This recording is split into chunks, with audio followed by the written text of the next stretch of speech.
नमस्कार दोस्तों, स्वागत है आपका इंडस रिपोर्ट एंड एनालिसिस में। चलिए दोस्तों, आज हम एक इम्पॉर्टेंट इशू के बारे में बात करते हैं जो कनाडा और इंडिया के बीच के रिलेशंस पर असर डाल रहा है। ये बात है हरदीप सिंह नाइजर के मर्डर केस के बारे में, जिसके चलते दोनों देश के बीच जो सिक्योरिटी एक्सचेंज है बहुत ही बढ़ गए हैं। आपको ये पता ही होगा, कनाडा और इंडिया ने रिसेंट मंथ्स में नाइजर के असैसिनेशन के केस पर अपनी सिक्योरिटी एक्सचेंजेस को बढ़ाया है। इस सिलसिले में कनाडा के सीनियर ऑफिशियल्स ने इंडिया का दौरा किया और मर्डर केस के एविडेंस शेयर किए।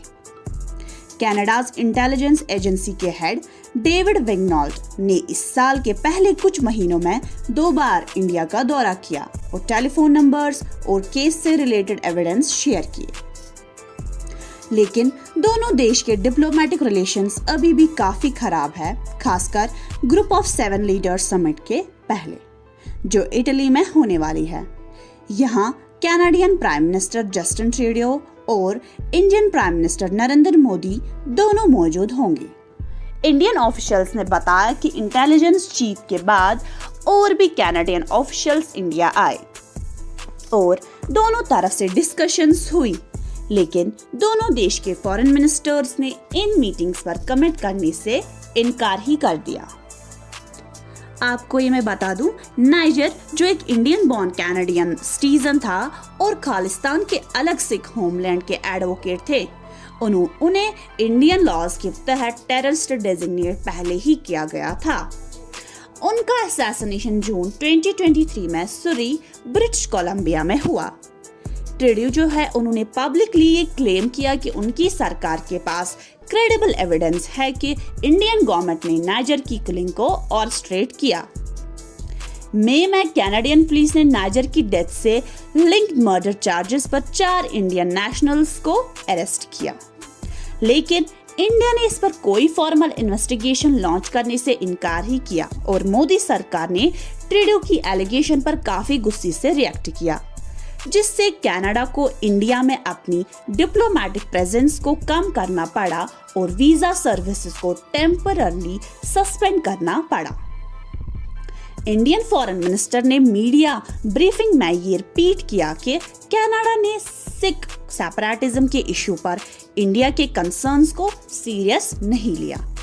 इंडियाज एक्सटर्नल अफेयर्स मिनिस्टर के स्पोक्स पर्सन जो है रणधीर जायसवाल ने रिपोर्टर्स को बताया कि इंडिया ने हमेशा ये मेंटेन किया है कि सेपरेटिस्ट्स, एक्सट्रीमिस्ट्स और वायलेंस एडवोकेट करने वालों को कनाडा में पॉलिटिकल स्पेस दिया गया है। इसके कंट्रास्ट में इंडिया ने यूएस के सिमिलर एलिगेशंस पर एक प्रोब लॉन्च किया है, जो एक यूएस बेस्ड सिख लीडर की थॉटेड असैसिनेशन अटेम्प्ट से जुड़ा हुआ है, जिसे इंडियन लॉज के तहत टेररिस्ट डिक्लेयर किया गया है।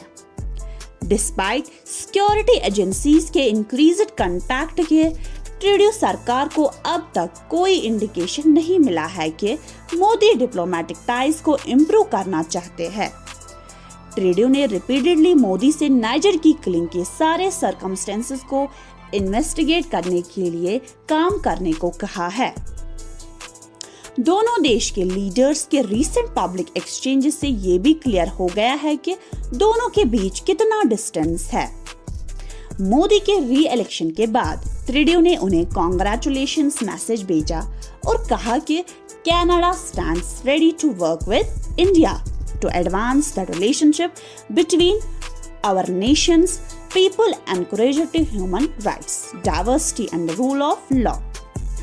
मोदी ने 4 दिन बाद रिप्लाई दिया, जिसमें उन्होंने कहा कि वो कनाडा के साथ based on mutual understanding and respect for each others concerns काम करने के लिए तैयार है।